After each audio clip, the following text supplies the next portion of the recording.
It was just another quiet afternoon in the small, tight-knit neighborhood of Maplewood. The sun hung lazily in the sky, casting long shadows across the tree-lined streets. Birds chirped, kids played in the distance, and the faint hum of life carried on as usual. But for 74-year-old Margaret Thompson, that ordinary day was about to take a terrifying turn. Margaret, a woman known for her warm smile and her love of tending to her rose garden, had lived in Maplewood for over 40 years. She was the kind of neighbor who always had a kind word or a plate of cookies to share. But on this day, her peaceful life was about to be shattered by a group of strangers who had no idea who they were messing with. It started with a knock on her door. Margaret, wiping her hands on her apron, shuffled to answer it, expecting maybe a delivery or a neighbor in need. But what she saw made her heart skip a beat. Standing on her porch were 3 young men, their faces hidden beneath hoodies, their eyes cold and calculating. They demanded money, their voices low and threatening. Margaret, though startled, stood her ground. "I don't have any money for you," she said firmly, her voice steady despite the fear creeping into her chest. But the men didn't leave. Instead, they began to circle her house, peering into windows, testing doors, their presence growing more menacing by the minute. Margaret felt a chill run down her spine. She was alone, and these men weren't going away. As the hours dragged on, the gang's harassment escalated. They shouted threats, banged on her windows, and even tried to force their way inside. Margaret's hands trembled as she locked every door and window, her mind racing. She knew she couldn't fight them off physically, but she wasn't helpless. Not by a long shot. With a deep breath, she reached for her phone, her fingers dialing a number she hadn't called in years. The voice on the other end was calm, reassuring, and filled with a quiet power. "I'll handle it," the voice said. Margaret hung up, her heart pounding, but a small flicker of hope ignited within her. She didn't know what would happen next, but she knew one thing. These men had no idea who they were dealing with. The gang, emboldened by their earlier actions, continued to taunt Margaret from outside her home. They laughed, thinking they had the upper hand, unaware of the storm that was about to descend upon them. Minutes turned into what felt like hours, the tension in the air thickening with every passing second. And then, just as the gang leader raised his fist to smash through a window, the sound of screeching tires echoed through the street. Margaret's eyes widened as she peered through the curtains, her breath catching in her throat. What she saw next would change everything. But for now, the story pauses here, the tension hanging in the air like a storm cloud ready to burst. What happened when that car arrived? Who was on the other end of that phone call? And how would Margaret, a 74-year-old woman with a heart full of courage, turn the tables on those who thought they could intimidate her? The answers lie just ahead. But for now, the suspense is almost too much to bear. Margaret's hands were still trembling as she clutched the phone, her knuckles white from the grip. The sound of the gang outside her house was growing louder, their laughter cutting through the air like knives. She could hear them taunting her, calling her names, and threatening to break in if she didn't give them what they wanted. But Margaret wasn't just any 74-year-old woman. She had lived through more than most people could imagine. And she wasn't about to let a group of bullies scare her into submission. Her mind raced back to the phone call she had just made. The voice on the other end had been calm, almost too calm. But there was an edge to it that sent a shiver down her spine. "I'll handle it," the voice had said, and Margaret had believed it.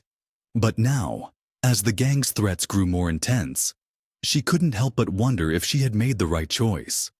Margaret had always been a pillar of strength in her community. She had raised 3 children on her own after her husband passed away, worked 2 jobs to make ends meet, and still found time to volunteer at the local church. She was the kind of woman who didn't back down from a challenge, no matter how big or small. But this was different. This wasn't just a challenge. It was a direct threat to her safety and her home. And yet, despite the fear that gnawed at her, Margaret refused to let it show. She stood tall, her eyes scanning the room for anything she could use to defend herself if it came to that. But deep down, she knew that her best defense wasn't a weapon. It was the person she had just called. The gang outside seemed to sense her hesitation, and they pressed harder. One of them, a tall, lanky man with a scar running down his cheek, stepped forward and pounded on the door. "Open up, old lady," he shouted, his voice dripping with malice. "You think you're tough? We'll show you tough." Margaret's heart raced, but she didn't respond. Instead, she moved to the window, peering out through the curtains to get a better look at what was happening. The gang had grown in number since they first arrived. What had started as 3 men had now turned into 6, maybe 7. They were armed with bats and pipes, their faces twisted into masks of anger and desperation. Margaret knew that if they decided to rush the house, there was little she could do to stop them. But she also knew that help was on the way. She just had to hold on a little longer. As she waited, Margaret's mind wandered back to the day she had first met the person on the other end of that phone call. It had been years ago, back when she was still working at the community center. She had been organizing a fundraiser for a local family who had lost everything in a fire. And he had shown up out of the blue, offering to help. At first, she had been wary. He was a big man, with a presence that commanded attention, and there was something about him that made people nervous. But as they worked together, Margaret had come to see a different side of him. He was kind, generous, and fiercely loyal to those he cared about. Over time, they had become friends, and he had made her a promise. If she ever needed help, all she had to do was call. And now, years later, she had taken him up on that offer. The sound of screeching tires snapped Margaret out of her thoughts. She rushed to the window, her heart pounding in her chest. A black SUV had pulled up to the curb, its engine growling like a beast ready to pounce. The gang outside turned to look, their expressions shifting from anger to confusion. The doors of the SUV swung open, and out stepped 3 men, each one more imposing than the last.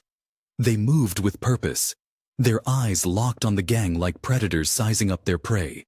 Margaret recognized the man in the lead immediately. It was him, the person she had called. He was taller than she remembered, his broad shoulders filling out his suit jacket, and his face was set in a grim expression that sent a clear message. This was his territory now. The gang leader, the one with the scar, stepped forward, trying to assert his dominance. "This doesn't concern you," he said, his voice wavering slightly. "We're just here to collect what's owed to us." But the man from the SUV didn't flinch. He simply tilted his head, his eyes narrowing as he studied the gang leader. "You're in the wrong place," he said, his voice low and steady. "And you're messing with the wrong person." The tension in the air was palpable, and for a moment, it seemed like the 2 men might come to blows. But then, something unexpected happened. The man from the SUV reached into his jacket and pulled out a small black object. It wasn't a weapon, but it was something that made the gang leader's eyes widen in fear. He took a step back, his bravado crumbling as he realized just how outmatched he was. Margaret watched from the window, her breath caught in her throat. She didn't know what was going to happen next, but she knew one thing. The balance of power had shifted. The gang, once so confident and aggressive, now looked like cornered animals. They exchanged nervous glances, their earlier swagger replaced by uncertainty. The man from the SUV took a step forward, and the gang took a step back. It was a silent standoff, but one that spoke volumes. Margaret could feel the tension building, the air thick with anticipation. She knew that whatever happened next would change everything. But for now, all she could do was watch and wait. As the seconds ticked by, the gang leader seemed to weigh his options. He glanced at his men, then back at the man from the SUV, his face a mask of conflicting emotions. Finally, he made his decision. "Let's get out of here," he muttered, his voice barely above a whisper. The gang didn't need to be told twice. They turned and fled, their earlier bravado replaced by sheer panic. Margaret watched as they disappeared down the street, their figures growing smaller and smaller until they were out of sight. She let out a breath she didn't realize she had been holding, her body sagging with relief. But her relief was short-lived. The man from the SUV was still there, standing in her driveway, his eyes fixed on her house. He didn't move, didn't speak, just stood there like a statue, waiting. Margaret's mind raced.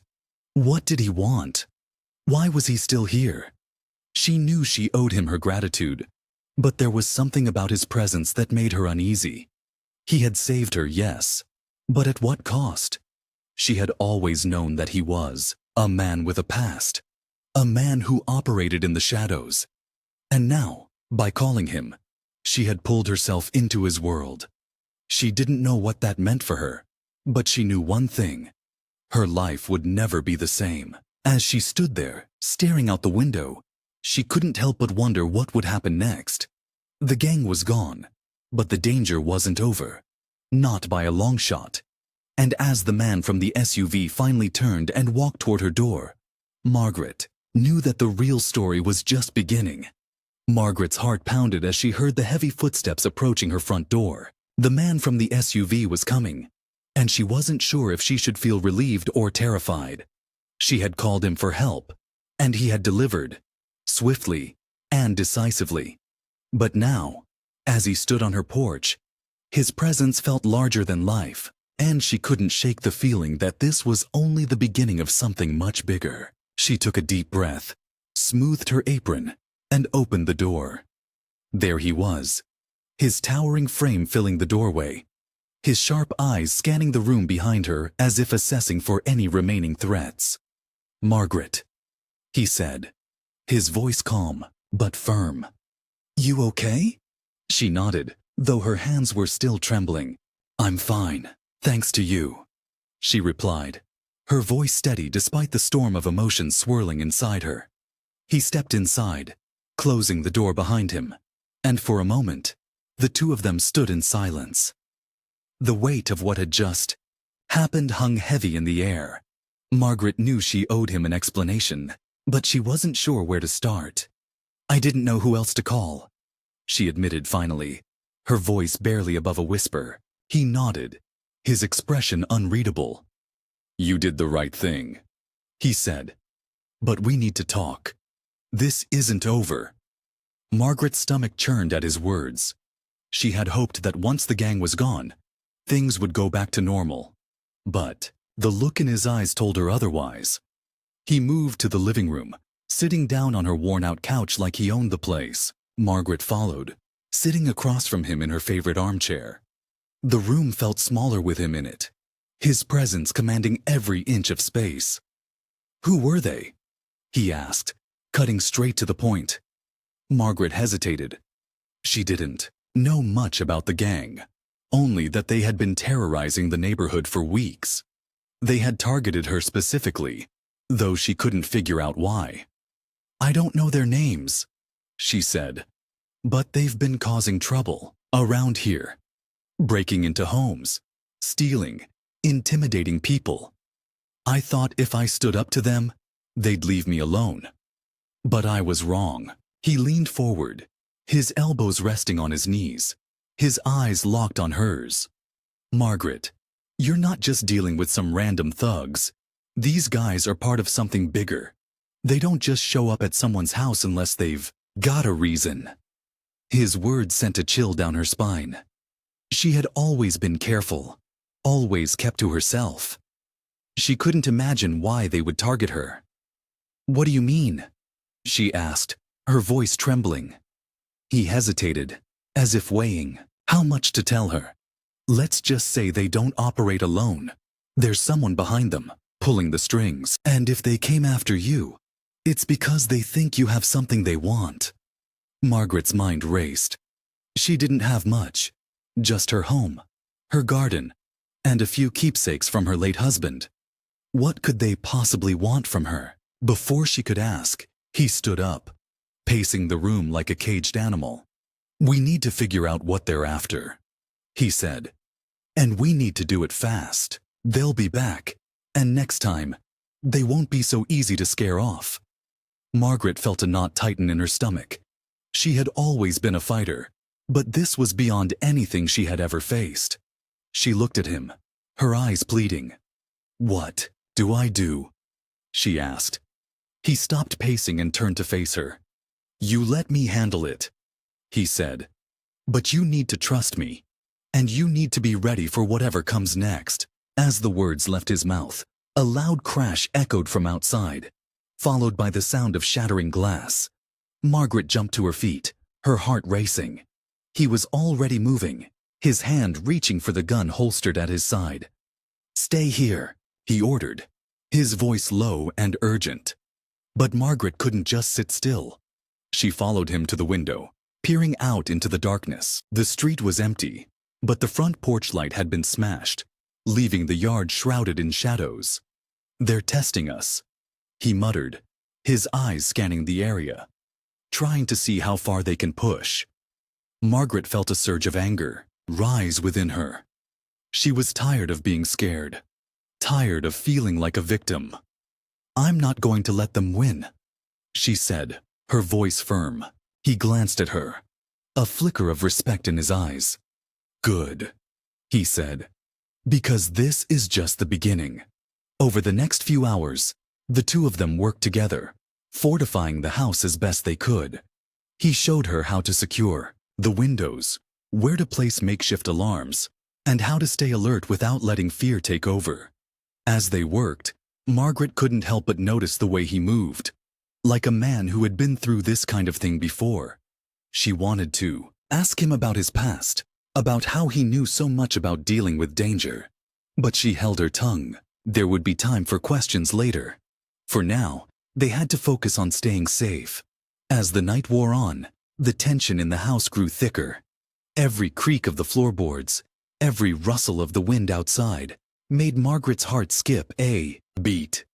She sat in the living room, a blanket wrapped around her shoulders, while he kept watch by the window. The silence between them was heavy, filled with unspoken questions and fears.